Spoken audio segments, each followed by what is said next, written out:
Antes que nada, muchas gracias a nuestros invitados en esta ocasión, amigos de Entorno al Dinero cercanos a este proyecto periodístico. Muchas gracias. Juan Carlos Moreno Brit, gracias por estar con nosotros. Bienvenido. Enrique Gracias Cárdenas, bienvenidos. Sean ustedes dos. Muchas gracias. gracias a ti por invitarnos y más con Enrique. Es un gustazo verlo y compartir lo que sea con él. Y No, con México, igualmente, obviamente, igual. Eduardo. Y después de Y- lo que dijo Belén, que hay que meditar en vez de la mañanera, se me hace maravilloso. Sí, sí, pues sí.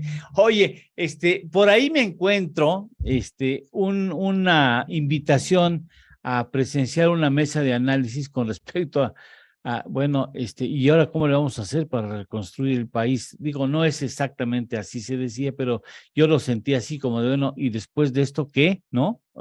Y me parece que es muy importante que ustedes, que son los que saben, tomen la palabra para que nos orienten. Bueno, ¿cómo va a quedar el país? O sea, y lo digo abiertamente y con todo el respeto del mundo, ¿cómo va a quedar el país fragmentado con muchos problemas más de los que tenía en el 2000, finales del 2018? A ver, por ejemplo, en tu caso, Juan Carlos, ¿qué crees que tendrá que hacerse?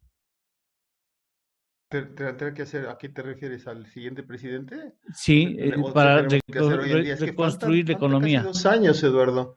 O sea, digo, ya ver hacia dentro de 2 años, ¿qué tendremos que hacer hoy, no? O sea, las cifras hoy son muy preocupantes. O sea, una inflación que ya cuando dices que hay luz al final del túnel es que en vez de crecer 8.2, crece 8.1. Los precios están rebasando a los salarios. La pobreza laboral es 40%. Bueno, que Enrique me corrija las cifras, de 48.8, en fin. El crecimiento estamos ahora, bueno, pronosticando un cero con el Bank of America para el año que entra y para este año que entre 1.7. O sea, tenemos crecimiento bueno, crecimiento es un decir, si lo viéramos en PIB per cápita, yo creo que estancamiento, Enrique, pienso eso, desinflación al alza, un estancamiento, pobreza laboral y la gran amenaza de que, bueno, ¿qué va a pasar con nuestro motor de crecimiento, el TEMEC, nuestra palanca de crecimiento, dado que Estados Unidos está desacelerando y la inversión privada en el piso?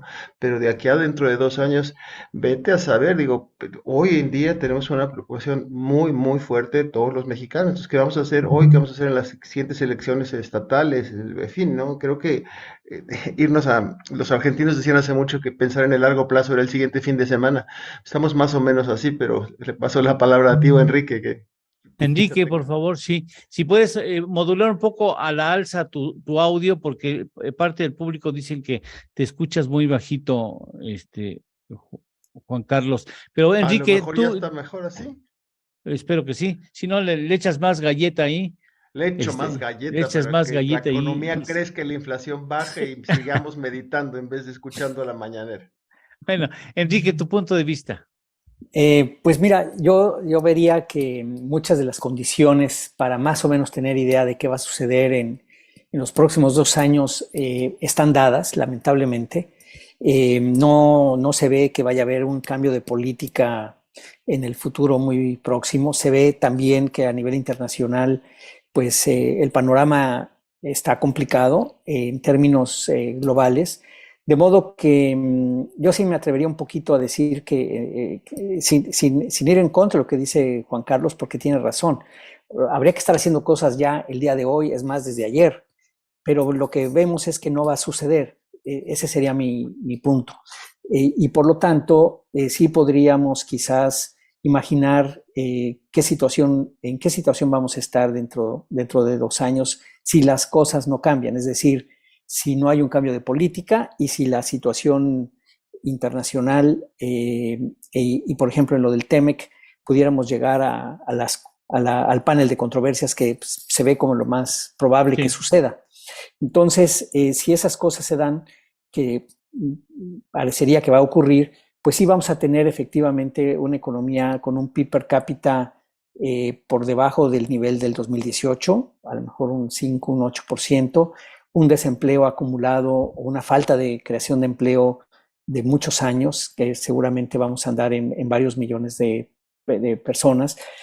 El saldo de la deuda también va a ser mayor, mucho mayor, 10 puntos porcentuales arriba de lo que había en 2018, del PIB me refiero, Y como bien dice Juan Carlos, una caída continuada de la inversión privada, de la inversión pública también, por lo mismo, fuera del dinero que se le está metiendo a Pemex y se le está metiendo a la CFE, que no es inversión, estamos pagando pérdidas y subsidios que no están generando nuevamente inversión. Entonces, creo que la pregunta realmente es sí, hasta qué nivel vamos a estar en el 2024 y de ahí qué se puede empezar a hacer.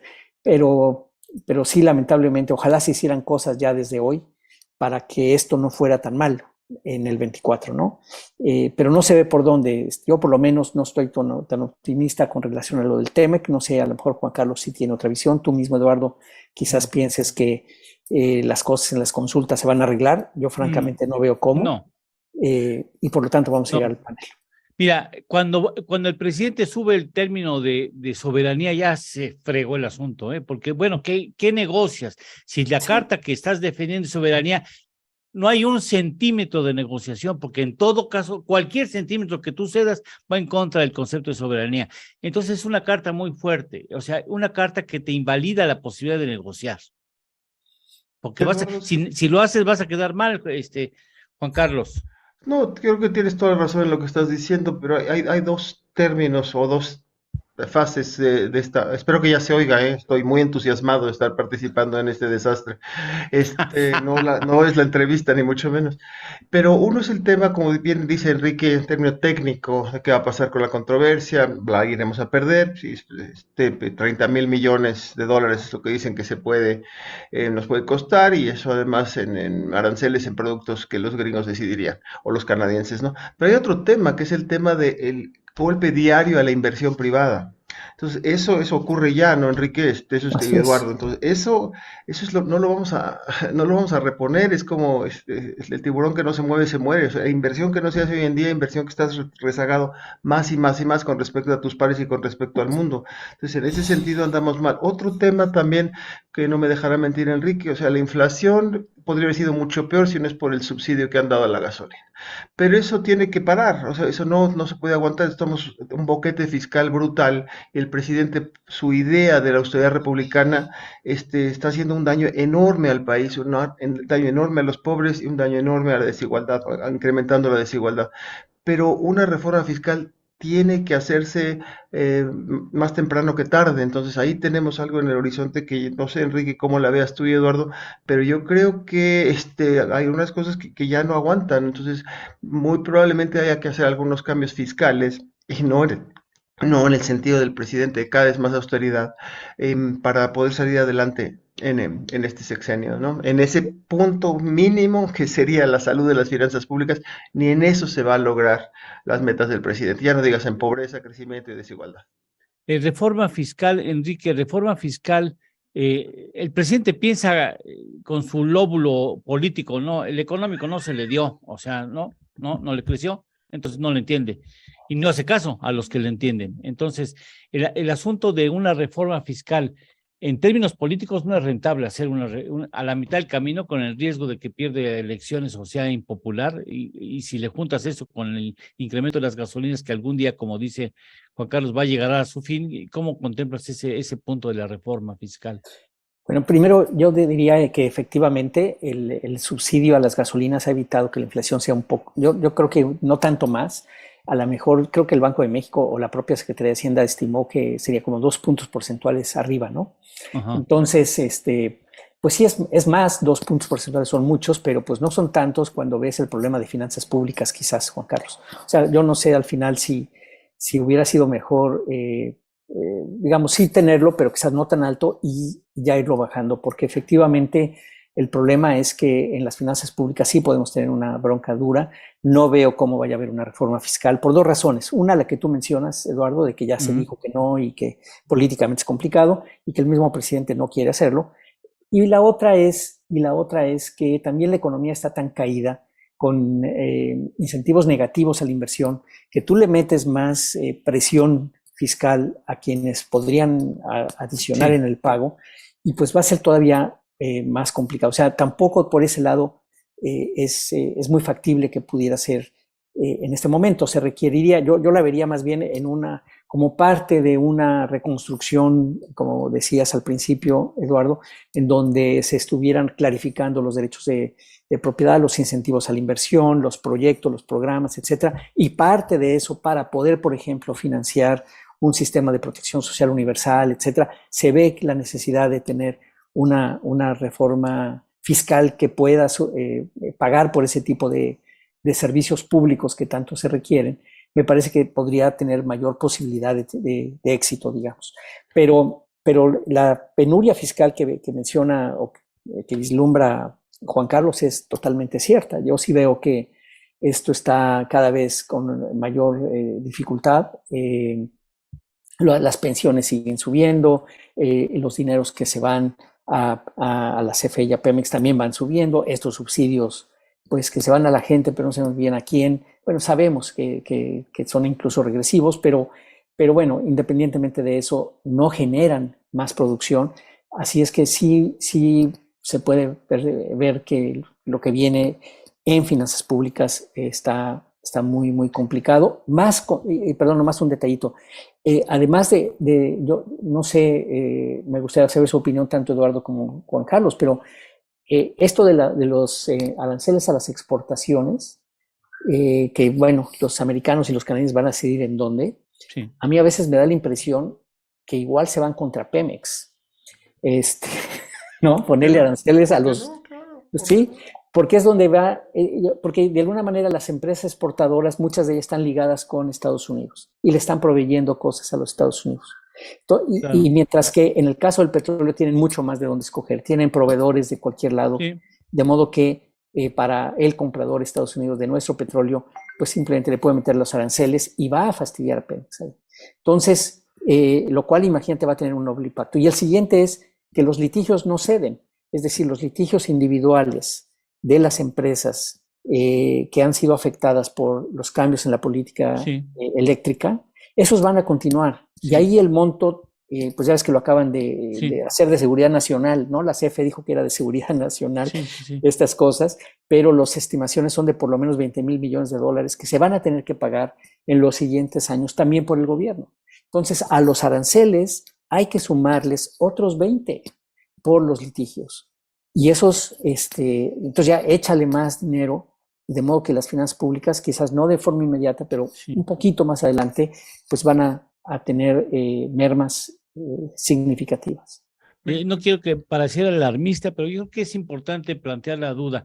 ¿Podríamos llegar a esos trágicos que ya vivimos nosotros, que pintamos canas, los jóvenes no lo conocen, los fines de sexenio traumáticos con crisis que fueron características de los 70 y 80, parte de los 80, ¿no? Se está configurando un escenario en donde podríamos llegar a tener ese impacto a final del sexenio. Yo Juan primero, Carlos. además, déjame protestar porque están presumiendo que ustedes peinan canas y hay unos que no peinamos nada, pero después de esa agresión, que voy a dejar pasar porque espero que se haya oído bien y voy a meditar, como dice Belén, lo que quisiera yo aclarar un poco de la parte de reforma fiscal. Uno tiende a pensar rápidamente en impuestos, pero hay el fisco como tal es gasto y también es endeudamiento. Entonces yo creo que lo que vamos a ver es la necesidad de una reorientación del gasto, quizá por las malas razones de que por fin ya se acabó el aeropuerto Felipe Ángeles y ojalá lo dejen de subsidiar y a ver qué pasa con el Tren Maya y ojalá lo dejen de impulsar, etcétera. Pero yo creo que va a tener que haber una reorientación del gasto para atender la pobreza. Eso no sé cómo lo va a hacer, pero lo va a hacer. Coincido con Enrique que no hay manera de subir el impuesto al sector privado después de cómo está golpeado y sería todavía más procíclico y hundir más a la economía. Pero también en la parte de gasto, financiamiento. De financiamiento también puede haber un cambio de estrategia de haya que endeudarse, que además la deuda depende, la deuda para echar una borrachera es una estupidez, la deuda para invertir es una gran cosa. Entonces yo creo que dependerá finalmente que al presidente algún día le haga caso a algún secretario de Hacienda y permita una reorientación del gasto y una política de financiamiento por el desarrollo. Creo que eso urge y eso sí se podría vislumbrar por unas causas malas que puede ser la crisis brutal que podríamos estar viviendo. No lo estoy seguro, no estoy seguro, Eduardo. Y luego la tasa de interés tiene que seguir subiendo, no tanto que pienso yo que sea un instrumento muy útil para combatir la inflación, pero si no la subes, la fuga de capitales puede ser de terror, ¿no? Y ya llegó Pablo Álvarez y Casa por ahí, por cierto, Ahorita se sube, claro, atraído ahorita por lo la subimos. tragedia. Ahí vienen los buitres. Bueno. Enrique, tu punto de vista de esto que acaba de mencionar Juan Carlos. No, sí, totalmente de acuerdo en que la política hacendaria es ingreso, gasto y deuda, y por eso hablaba yo de que tenía que ser acompañado de una reorientación del gasto, como por ejemplo para el sistema de protección social universal. Pero sí se ve que los márgenes se están estrechando. Por ejemplo, hemos hablado aquí en tu programa, Eduardo, el tema de cómo ya con la política también que ha tenido el gobierno en los últimos años, se ha reforzado la idea de que la deuda de Pemex y la deuda de CFE son deudas soberanas. Es decir, las va a acabar absorbiendo el gobierno nacional, ¿no? Y por lo tanto, eso pues le da un cierto respiro aparente a las empresas, pero por otro lado, al país mismo acaba pues encareciéndole más el crédito. Entonces, son elementos que se van sumando. Coincido también con Juan Carlos de que el aumento en la tasa de interés en México no es para detener la inflación, pues si no hay exceso de demanda, o sea, no va por ahí, el problema es en la oferta. Entonces, el problema simplemente es que no podemos separarnos demasiado de la tasa de interés a nivel internacional, porque si no, efectivamente va a haber salidas de capital que ya de hecho se están observando. Sí. Digo, todavía muy despacio porque la brecha o la diferencia entre la tasa de interés en México y en Estados Unidos es sumamente elevada, pero si eso se acortara y si empezara a haber ya expectativas de devaluación mayores, pues ciertamente el riesgo de una fuga de capitales es muy grande y pues con un tipo de cambio no tan fijo como había antes, quizás no totalmente flexible como se dice, pero sí tendríamos una depreciación del tipo de cambio tarde que temprano, necesariamente. Juan Carlos, ¿tú qué esperarías el próximo 16 o 15 de septiembre que el presidente, digo, por escoger la fecha, a mí se me hace que va a salir con algún asunto vinculado con la soberanía y Como el niño héroe se va a nacionalismo? envolver en la bandera y se va a aventar y nos va a aventar a todos, digo, pero va a ser una retórica inmensa, va a ser un discurso político con alto costo de incertidumbre económica. Eso es lo que yo desafortunadamente espero. ¿Ves una salida? ¿Ves una salida así? O sea, yo estoy alarmado de que en México sea capaz que una persona que se siente iluminado nos saque nos pretende sacar del TEMEC. O sea, ¿cómo? Mira, como dice el refrán, no hay loco que coma lumbre, o sea, no creo que nos saque del Temec, pero insisto, la incertidumbre que crea con esos discursos incendiarios, pues no ayuda para nada, no mejora la pobreza, no mejora la desigualdad y la inversión la pone en el piso, entonces lo que hace es agudizar una situación sin proponer una solución, entonces eso es lo que veo yo. Un 16 de septiembre que van a cantar Viva México y mueran los extranjeros neoliberales, conservadores y las empresas, entonces va a ser un discurso muy pesado para el nivel de inversión en el país. Enrique. Eso es lo que espero. Mira, sí, yo coincidiría que absolutamente el 16 de septiembre va a echarle más leña al fuego, y pensando que no va a denunciar el tratado, lo que ya no nos vamos a quitar de encima, me parece, pues es el panel de controversias. Y por lo tanto, y también no hay duda, creo, estarán de acuerdo, no sé, que vamos a perder. O sea, que está claro que se ha violado, ¿no? Se lo han dicho, que vamos a perder. Y vamos a perder completito. Entonces, el monto, pues vamos a ver, son 30 o 25, los que sean, es un trancazo muy, muy fuerte y sobre todo una pérdida también de confiabilidad. No sé si estarían ustedes de acuerdo, sí. Juan Carlos, de confiabilidad en el país, de que este país es, sí, digamos, cumple las reglas, de que este país es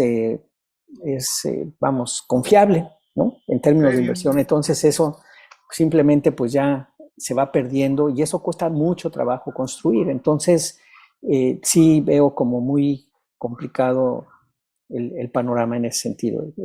Y el 16, coincido con Juan Carlos, va a ser simplemente echarle leña al fuego. Subo a Pablo Álvarez y Casa, saludo a colaborador y comentarista permanente de este programa. Tú has seguido la mesa, tu punto de vista ahora que te incorporas. Mira, coincido con Juan Carlos. cuando fue el problema con Trump en 2019, el presidente hizo una arenga muy fuerte, se fue con sus seguidores a Tijuana a defender la patria, pero en paralelo ya había negociado la Guardia Nacional y ya había negociado el Quédate en México. O sea, a veces los acuerdos en paralelo, en lo oscurito, son completamente diferentes a la retórica pública, ¿no? Y creo que el presidente es muy de este estilo. Y me parece que va a pasar algo así. El problema es que el que juega con fuego se quema, porque estos llamados retóricos de que el que está en contra de la reforma eléctrica es traidor a la patria, van a generar un ambiente de polarización muy peligroso. Bien. Sí, perdón, pero ahí, Pablo, coincidiendo también contigo, el problema es que ya, como ya está este tema de las consultas, ya no es una situación solamente de imagen, ¿no? Sino que es en el momento, digo, tendría que cambiar realmente la política energética de facto que se está siguiendo para que pudiera enderezarse, para que no tuviéramos que llegar al panel. Por eso pienso que no hay vuelta de hoja, porque, y ahí sí sería muy evidente que el presidente se está echando para atrás. Bueno, esa es mi impresión. Y que eso no lo va a hacer. Coincido, pero los hechos él mismo se ha entrampado. A ver, todo el tema de la electricidad comenzó con unos decretos. Los decretos, ante eso las empresas se ampararon. La Suprema Corte le dio la razón a las empresas. Entonces el presidente contraatacó con una ley de reforma eléctrica en marzo del 2021 que la aprobó Fast Track. Y entonces la oposición reaccionó con juicios de inconstitucionalidad. ¿Sí? Entonces el presidente dijo, un día después de las elecciones del 2021, voy a hacer 3 reformas constitucionales, electoral, eléctrica y Guardia Nacional. Y todo el mundo le dijo, está loco, se acaba de perder la mayoría absoluta constitucional en la Cámara de Diputados. ¿Por qué lo hizo? Por golpeteo político.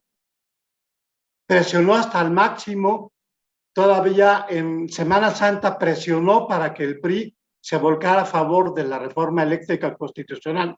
La perdió y después la ganó en la Suprema Corte. Bueno, la ganó entre comillas, ¿no? Al final la ganó en la ley eléctrica, perdón. Digamos, sí. Finalmente fue una derrota, ¿sí? Pero presiona al punto en que a los que reprueban su reforma constitucional les hace una campaña de traidores a la patria. Y ahora con lo de la Guardia Nacional está en este mismo tenor.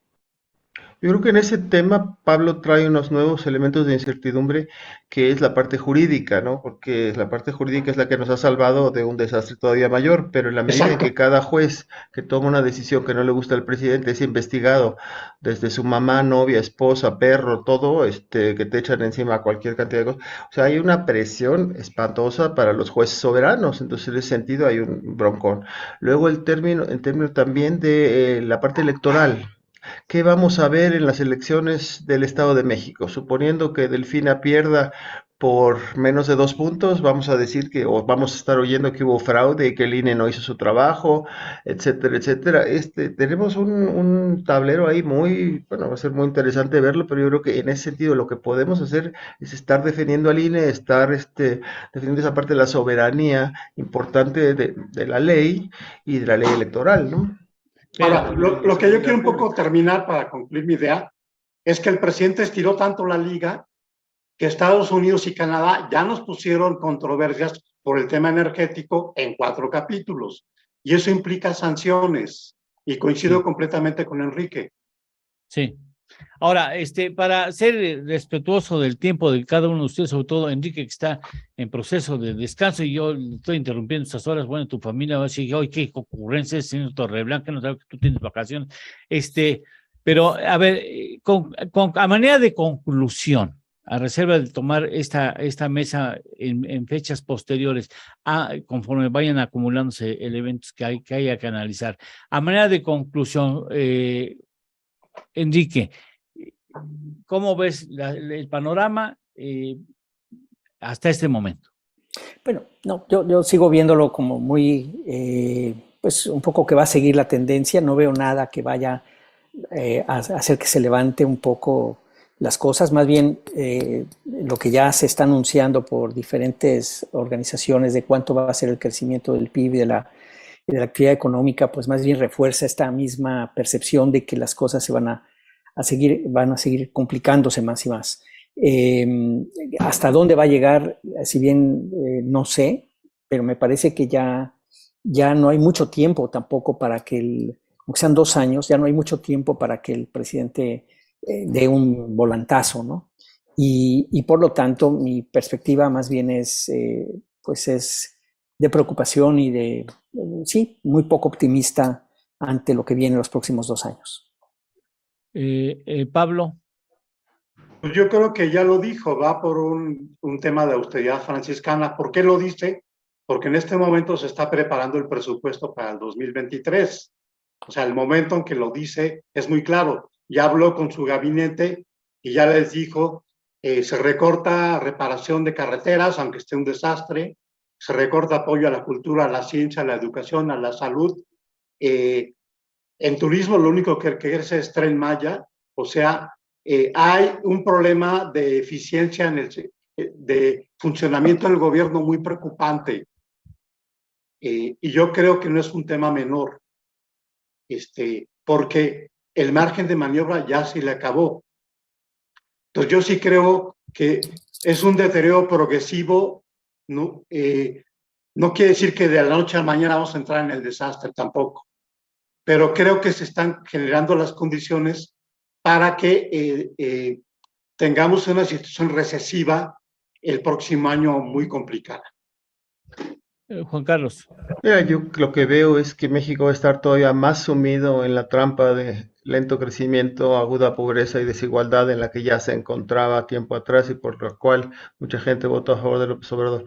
Lo que quisiera yo documentar el pesimismo de Enrique y el de Pablo creo también es que en la oposición yo no veo ningún discurso que atraiga y que esté llamando a una nueva agenda de desarrollo. En la UNAM lo hemos hecho, Enrique, con sus coordenadas, etcétera, pero a nivel político, ¿dónde está la oposición en este país? Es verdaderamente patético. Y si bien en estos 2 años no espero ningún cambio del gobierno en su línea de política económica, yo sí esperaría que la oposición empiece a dar luz y comportarse como una oposición que sea una alternativa. Y ahorita no lo veo, ahorita veo que tienes que estar hablando de quién de Morena es el que va a salir otra vez ganón en ese sentido. ¿No? Ese es un punto importante y quisiera establecer el compromiso. Yo sí creo que a lo mejor no es momento de hablar de candidatos o de figuras, pero sí es el momento de ir conformando la agenda. Estar conformando la agenda, quienes estamos preocupados por este país, comenzar a conformar una agenda, se analice la agenda y se comprometa a los posibles candidatos con esa agenda, el compromiso específico de lo que tendrá que hacer, porque ya no podemos dar más cheques en blanco, porque ya nos salió carísimo este asunto de confiar en el buen criterio de un presidente. A mí me parece que ya el asunto es, no, mijito, a ver, estos son los compromisos que quiera la sociedad y si das, tienes tu voto. Y en ese sentido será muy importante escuchar sus puntos de vista, Enrique, Juan Carlos, Pablo, de qué hay que hacer o qué tendría que hacer la persona que llegue a la presidencia en la próxima administración, si están de acuerdo. Seguiríamos con esta discusión, qué es lo que a nosotros nos corresponde como medio de comunicación, al menos poner sobre la mesa los puntos necesarios para analizar la situación y comprometer una agenda, ¿no? Muy bien. ¿Sí, Enrique? Claro, por supuesto, cuenta conmigo cuando tú gustes. Contigo y con Signos Vitales. Te mando un abrazo y muchas gracias por habernos dedicado este tiempo. Muchas gracias. Muchas gracias. Juan Carlos, muchas gracias también. Qué gusto verte, Juan Carlos, qué gusto. Ay, un gran placer, Enrique. Nos hablamos. Pablo, muchas gracias. Pablo, muchas gracias. Gracias, Voy a Pablo. meditar, como dice Belén. Muchas gracias. Gracias. Gracias. Nosotros hacemos una pausa y regresamos. Gracias.